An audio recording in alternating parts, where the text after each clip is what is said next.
அனைவருக்கும் நமஸ்காரம். 2026 குரு பயிற்சி எப்படி இருக்கும்?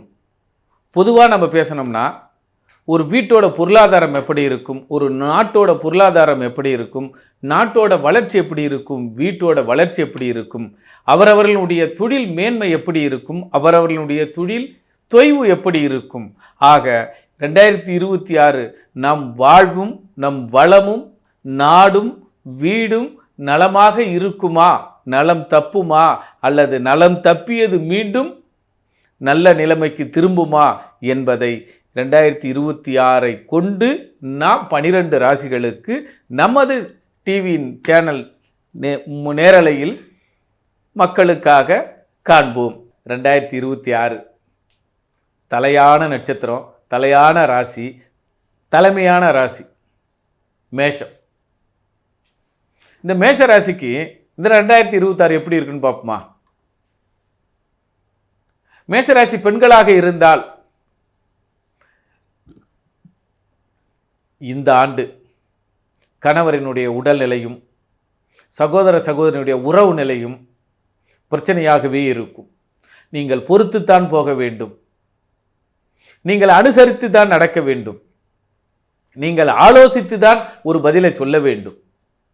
ஆலோசனை இல்லாமல் வழக்கமான பாணியிலே நீங்கள் பேசினால் கணவனையும் இழக்க வேண்டும், சகோதர சகோதரிகளையும் இழக்க வேண்டும், சொத்தையும் இழக்க வேண்டும். ஆக இந்த 2026 மேஷ ராசிக்கு மிகுந்த சிரத்தையுடன் கவனத்துடன் கையாள வேண்டும். இது பெண்கள். ஆண்களாக இருந்தால் வீட்டை பராமரிப்பதில் மிக கவனமுடன் இருக்க வேண்டும். வீடு கட்டுகிறேன் என்ற பெயரில் நீங்கள் ஆரம்பித்த ஒரு வேலை அல்லது ஆரம்பிக்க போகிற வேலை உங்களுடைய பொருளாதாரத்தை சிக்கலில் கொண்டு போய் நிறுத்திவிடும். 10 லட்ச ரூபா லோன் போட்டிருந்தீங்க, வீடு கட்டலான்னு பிளான் வச்சுருந்தீங்கன்னா கண்டிப்பாக அந்த பிளானுக்குள்ளேயே செயல்படுத்துங்க. பிளானை மீறி எக்ஸிக்யூட் பண்ணிங்கன்னா 20 லட்ச ரூபாய் கடனிடம் அந்த கடனில் சிக்கி காலம் ஃபுல்லாக உங்களுடைய சந்தோஷங்களை இழக்க நேரிடும். ரியல் எஸ்டேட்டுக்கு போகிறீங்களா, அளவாக போங்க. இந்த இடம் இப்பொழுது நம்ம ரியல் எஸ்டேட் பண்ணால் விற்குமா விற்காத என்பதை தேர்ந்தெடுங்கள்.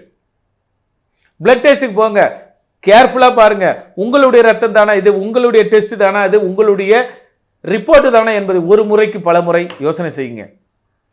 வாகனங்களுக்கு வெளியூருக்கு போகிறீங்க, போகிறதுக்கு முன்னாடி ஒரு வாரத்துக்கு முன்னாடி பிளான் பண்ணி வண்டி நல்லா இருக்கா, வாகனம் நல்லா இருக்கா, டிக்கெட் கன்ஃபார்மா, இப்படி எல்லா விதத்திலையும் ஆலோசனையும் தீர விசாரணையும் செய்து கொண்டு செயல்பட வேண்டிய ராசி மேஷராசி.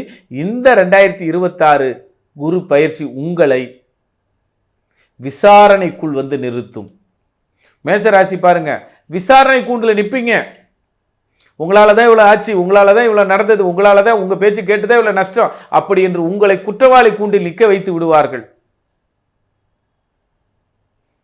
அரசாங்கமும் சரி, குடும்பமும் சரி, குடும்ப உறுப்பினர்கள் ஒவ்வொருவரையும் விசாரிங்க. பையன் என்ன பண்ணுறா, பொண்ணு என்ன பண்ணுது, மாமியார் என்ன பண்ணுறா, மைத்துனன் என்ன பண்ணுறா, அம்மா என்ன பண்ணுறா, அப்பா என்ன பண்ணுறா, அத்தனை பேரும் விசாரித்து அவர்களுக்கு என்ன தேவை என்று கொடுங்கள்.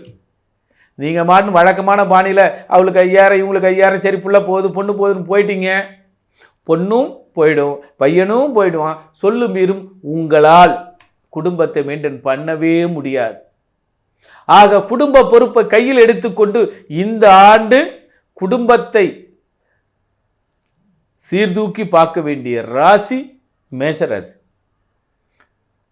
இருக்கு பிடி இரும்பு கரம் அப்படி என்று ஒரு கட்டுக்கோப்புக்குள் கொண்டு வர வேண்டும். ஏனென்றால் மேஷ ராசி அதிபதியாகிய செவ்வாய் கடக ராசியில் நீசப்படுகிறார். குழந்தைகள் அங்கு உச்சப்படுகிறது. உங்கள் சொல் பேச்சு கேட்காமலோ அல்லது குடும்பத்தினுடைய கட்டமைப்பு out of control for family என்ற நிலைமையில் கைமீறி போய்விட்டு வருத்தப்பட்டு பலனில்லை. ஆக வருத்தம் அடைவதற்கு முன்னால் கேர்ஃபுல்லாக இருக்க வேண்டிய ராசி 2026 மேஷம். குறிப்பாக பிளட் டெஸ்ட்டு, இரத்த உறவு, வாகனம், பெண்களாக இருந்தால் கணவனை கேளுங்க. ஐயோ நைட்டு 10 மணிக்கு மேலே ஆச்சு, எங்கே இருக்க, ஏது இருக்க, எப்போ வருவ என்று கேள்வி கணைகளால் துளைத்து எடுங்கள். கணவன் சரியாக வழிக்கு வந்து விடுவார். ஆணாக இருந்தால் தம்பி சகோதரனோடு சகோதரியோட டைம் ஆச்சு, எதுவாக இருந்தாலும் பரவாயில்ல, காலைல பேசியில் வீடு வந்து சேரு. ஒரு கட்டுக்கோப்புக்குள்ளே இந்த ஆண்டு மட்டும் இருந்து விடுங்கள். உங்கள் வாழ்க்கை பொன்னான எதிர்காலமாக அடுத்த ஆண்டு குரு பயிற்சி சிறப்பாக இருக்கும் மேஷராசிக்கு. ஆனால் இந்த ஆண்டு சீரும் சிறப்புமாக கட்டுக்கோப்புடன் கண்டிப்புடன் இருக்க வேண்டிய ராசி மேஷம். நன்றி, நமஸ்காரம்.